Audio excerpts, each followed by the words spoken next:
사울이 이제 다윗이 조금씩 입지를 키워감에 따라서 사울이 다윗을 제거하려는 그런 본격적인 움직임을 19장부터 나타내고 있습니다.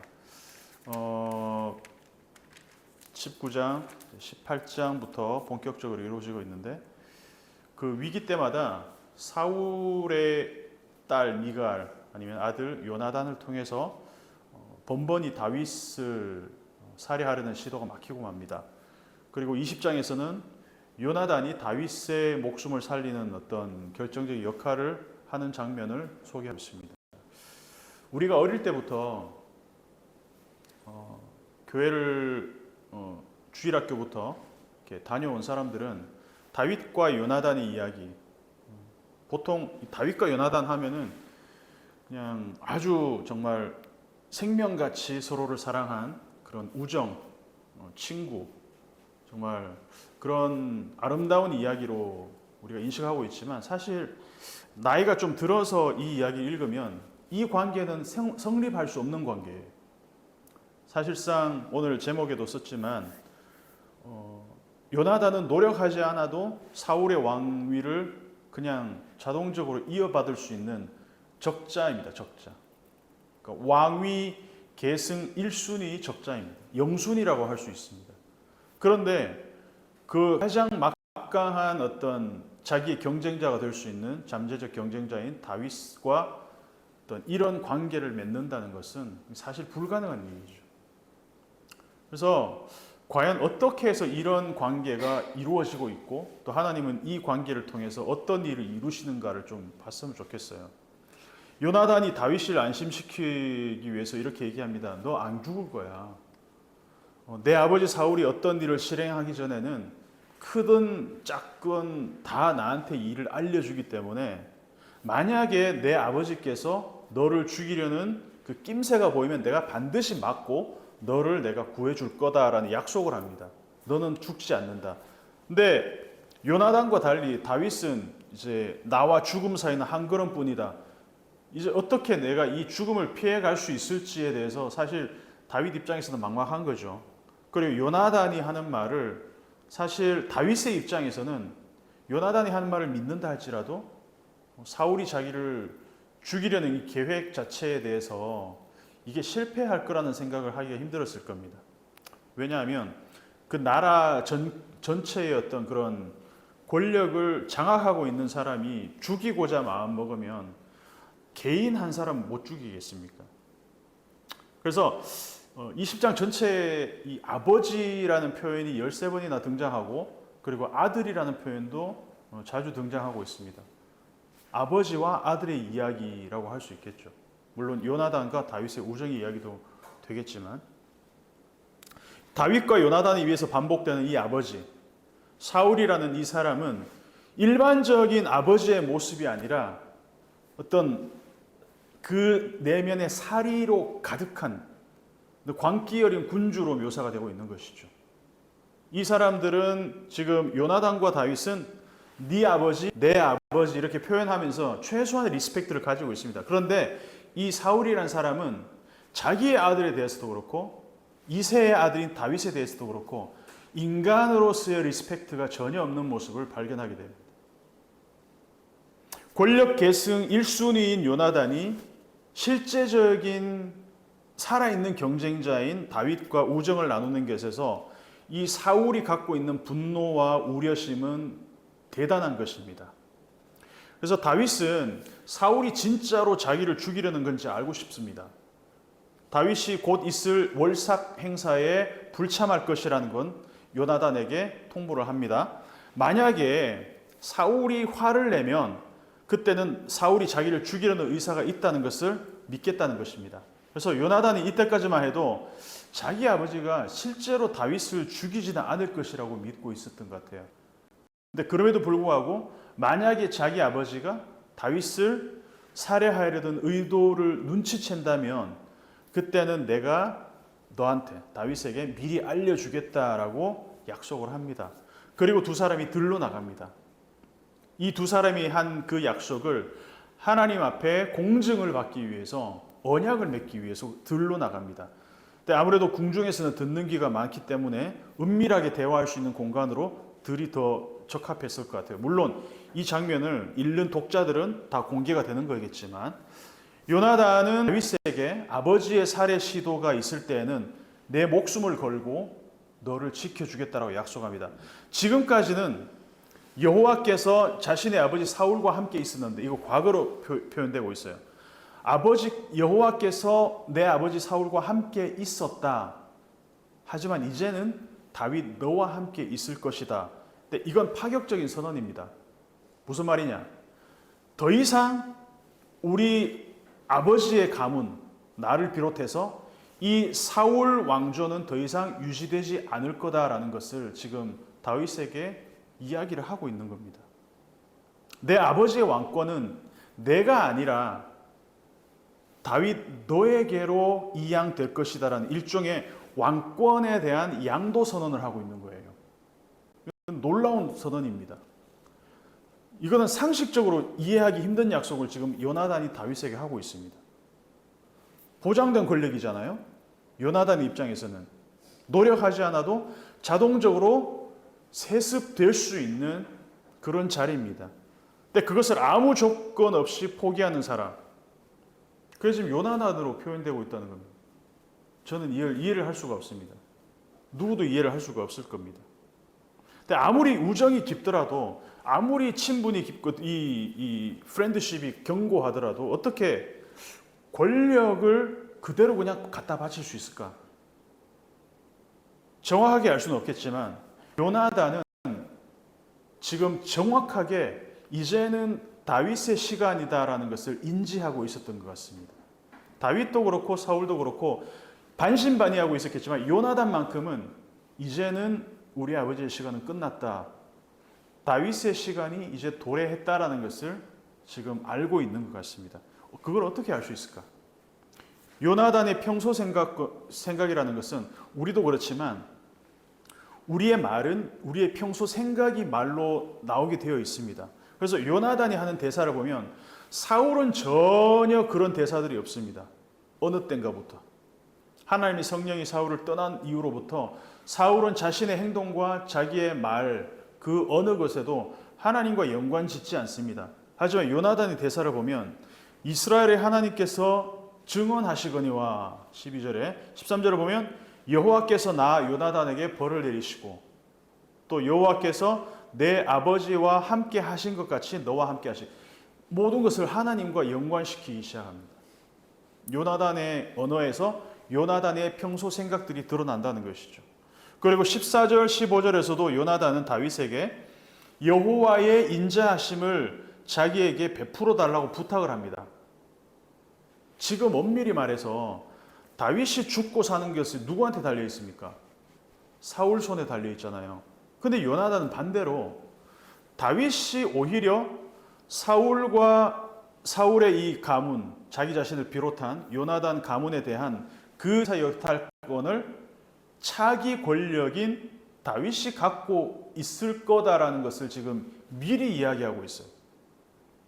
그래서 요나단은 현재 권력인 사울의 시대가 끝나면 그 다음 권력은 다윗에게로 넘어갈 것이라는 것을 기정사실로 확신한다는 것입니다.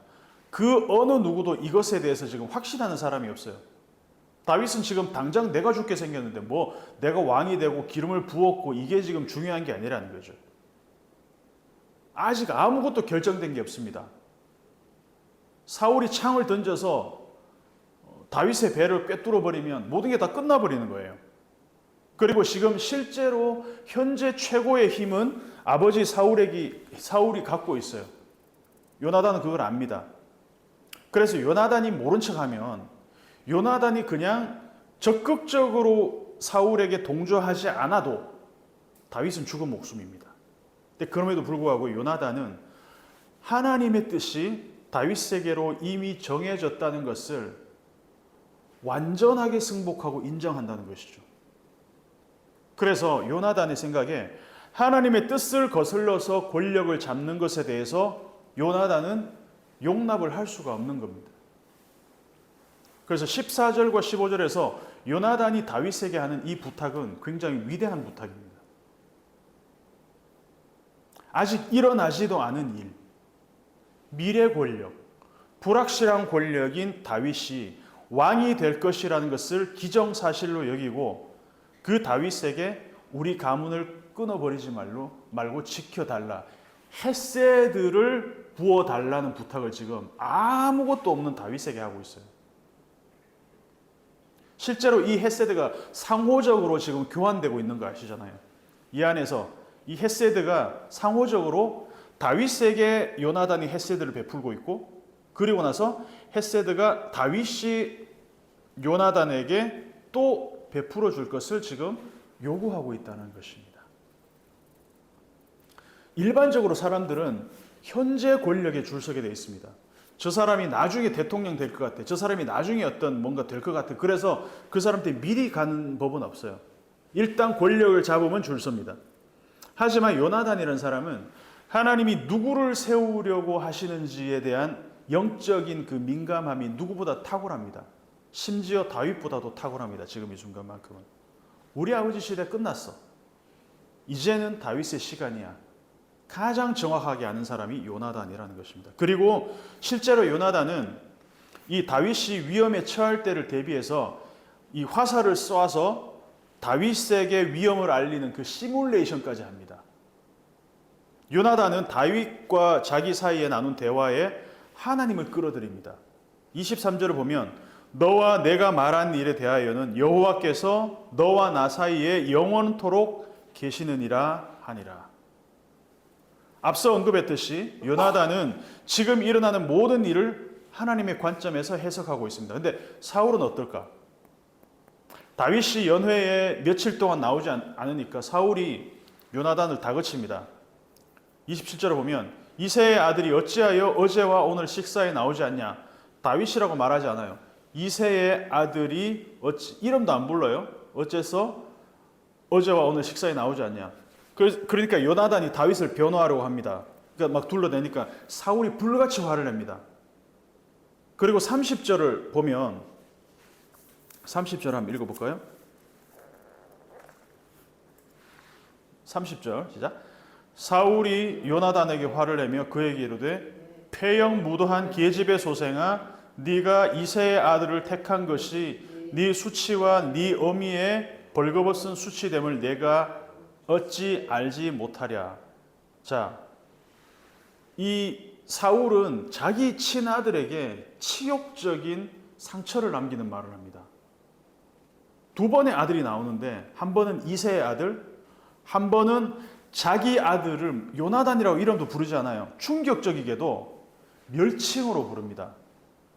자기 아들 이름 대신에 폐영무도한 계집의 아들이라고 멸칭을 씁니다. 이 얼마나 잔인하고 몹쓸 폭력입니까? 요나단과 다윗은 최소한 사울을 묘사할 때 너의 아버지, 내 아버지라고 최소한의 리스펙트는 가졌습니다. 그런데 사울은 요나단과 다윗을 아들로 묘사할 때 그 뉘앙스가 완전히 달라집니다. 사울에게 요나단은 자기의 권력을 이어받을 존재인 것이지 생명을 나눈 혈연 관계가 아니라는 거예요. 사울은 자기 권력을 이어받을 뜻이 없는 아들은 자기 아들로 인정하지 않는 것 같아요. 그래서 사울에게 혈육이란 것은 생명 관계가 아니라 그냥 내 권력 승계의 관계일 뿐이라는 것입니다. 그럼 살면서 사울이 화날 때마다 이런 표현을 쓴 것이 지금 처음이었을까? 추측해본데 처음이 아닐 것 같아요. 사울이 비열한 것은 뭐냐 하면 자기 아들을 비난하면서 그 아들의 엄마, 자기 아내겠죠. 동시에 비난을 했다는 겁니다. 모욕적인 말을 했다는 겁니다. 이 자녀를 야단할 때도 절대 하지 말아야 될 것은 이런 표현이죠. 자녀와 엄마를 동시에 모욕하는 것. 네가 네 엄마를 닮아서 이런 식으로 엄마와 그 아들을 동시에 모욕하는 것이죠. 얼마나 화가 났으면 이 사울이 이 이성의 정신줄을 놓아버리고 자기 아들마저 단창으로 죽이려고 합니다. 모욕으로 한번 죽이고 실제로 물리적으로 단창으로 죽이려고 합니다. 정신이 나간 거죠. 악령이 사로잡히니까 정신이 나갔습니다. 그래서 요나단은 자기 아버지 사울에 대해서는 분노하고 다윗에 대해서는 슬퍼합니다. 그리고 들로 나가서 시뮬레이션 했던 대로 다윗에게 신호를 줍니다. 그리고 다윗과 요나단은 눈물의 이별을 하면서 헤어집니다. 어릴 때는 이 순수하게 친구들끼리 우정이 끈끈하면 이런 훈훈한 이야기가 펼쳐질 수 있다라고 믿잖아요, 보통. 근데 제가 아까도 말씀드렸지만 나이를 먹을수록 전혀 다른 각도로 다윗과 요나단의 이야기를 보게 됩니다. 권력 승계 1순위, 사울의 적자, 아무 노력 없이 무혈 입성할 수 있는 그 왕권 계승 1순위, 다윗과의 우정이 아무리 깊어도 권력을 그냥 갖다 바칠 수 없어요. 절대로 안 됩니다. 하늘 아래서 나누어 가질 수 없는 게 권력이라고 그러잖아요. 이 사이에 우정을 맺는 것이 불가능한 일이라는 것이죠. 사울과 요나단은 심각한 갈등을 겪는 부자 관계로 나옵니다. 근데 다윗이 없었더라면 요나단이 아버지와 이런 정도의 갈등을 겪을 이유는 전혀 없습니다. 사실은. 근데 권력 승계 1순위인 요나단은 스스로 자기의 태생적인 권한을 포기합니다. 근데 일반인의 관점에서는 이해할 수 없는 이 요나단의 행동이 역설적이게도 다윗에게는 헤세드로 다가온다는 것이죠. 아버지와의 관계가 깨어졌기 때문에, 요나단과 사울의 관계가 깨어졌기 때문에 오히려 그것이 다윗을 구원하는 계기가 된다는 겁니다. 심지어 요나단은 자기가 다윗에게 헤세드를 베풀었음에도 불구하고 다윗에게 장차 사울 가문에 헤세드를 베풀어 줄 것을 요청합니다. 우리 가문 다 끊어버리지 말아줘. 그래서 사울은 지금 당장에 자기의 왕위가 위협받을까 봐 다윗을 죽일 생각에 사로잡혀 있잖아요. 당장 내 왕위가 불안하니까, 위협받으니까. 근데 오히려 아들 요나단은 앞으로 다윗이 정권을 잡더라도 자기 가문을 끊어버리지 말라고 부탁합니다. 눈앞의 권력에 몰두한 아버지와 전혀 반대되는 요나단의 모습, 품격을 보여주고 있는 요나단이 대비를 이루고 있다는 것입니다. 요즘에 제가 가끔씩 뉴스나 유튜브를 볼 때마다 울컥할 때가 있어요. 어떤 때냐면 사람이 사람을 구원하는 이야기를 보면 되게 감동을 받아요. 나이가 든 건지 아니면 갱년기 감성인지 모르겠지만 최근에 더욱 그런 것 같아요. 신이 인간을 구원한 데는 큰 극적인 감동이 없습니다. 다윗이 공경에 처했을 때 여호와 하나님께서 천사를 보내서 사울을 제압하고 사울의 창을 휘게 하고 무력으로 진압하고 다윗을 등극시킬 수 있습니다. 하나님은 그렇게 할 수 있어요. 근데 하나님은 그런 방식 쓰지 않습니다. 왜? 거기에는 극적인 감동이 없습니다. 권력 계승 1순위였던 사울의 적자 요나단이 자기 권력욕을 따라서 행동했다면 다윗은 일찌감치 저 세상으로 갔을 겁니다. 근데 요나단은 지극히 큰 힘을 가질 손쉬운 기회를 버리면서까지 다윗을 지켰습니다. 혈통을 부정하면서까지 인간으로서의 신의를 따랐습니다. 뭐 떠오르는 게 없습니까, 여러분? 하나님은 하나님의 신적 능력을 이용해서 다윗을 구원하신 것이 아니라 요나단이라는 한 연약한 인간이 스스로의 권리를 포기하면서 다윗을 구원하는 그 서사를 만드셨습니다. 그래서 성경은 전체 이야기가 인간이 인간을 구원하는 이야기입니다. 오해하시면 안 되는 게 궁극적으로는 하나님이 인간을 구원하시죠. 그런데 그 방식을 하나님은 어떻게 풀어나가시냐 하면 하나님이 인간을 구원하기 위해서, 우리를 구원하기 위해서 스스로 하늘 왕좌를 내려놓으신 하나님 아버지의 권력 승계 1순위인 아들 예수가 자기의 그 권한을 내려놓고 오히려 우리와 같은 인간의 모습으로 이 땅에 오셨기 때문에 하나님은 인간으로 하여금 인간을 구원하게 만드셨다는 겁니다. 연약한 한 인간이 인류를 구원하게 만드셨다는 겁니다. 그래서 스스로 하늘 왕위를 버리고 이 땅의 목수의 아들로 오셔서 스스로 죽임 가운데로 들어가신 예수님, 어쩌면은 이 요나단이 자기의 그 권리를 스스로 내려놓고 자기 희생을 통해서 다윗을 구원하는 이야기가 저는 겹쳐 보였습니다. 자기 정당한 권리를 기꺼이 내려놓고 다윗의 자기 생명처럼 사랑한 그 요나단의 모습, 여기서 저는 하늘 보좌를 내려놓으시고 스스로 아버지의 그 왕권을 이어받는 대신에 우리와 같은 사람이 되셔서 우리 아픔을 짊어지시는 그 예수의 모습, 그래서 이 모습을 우리 스스로 바라보고 요나단의 모습 가운데서 예수 그리스도의 그 희미한 어떤 그런 모형을 바라보면서 예수 그리스도의 그 희생이 아버지의 강력한 그 신적 권능에 의해서가 아니라 연약함 가운데서 피어나는 그 생명의 구원을 우리가 경험하는 한 주가 되기를 축복합니다.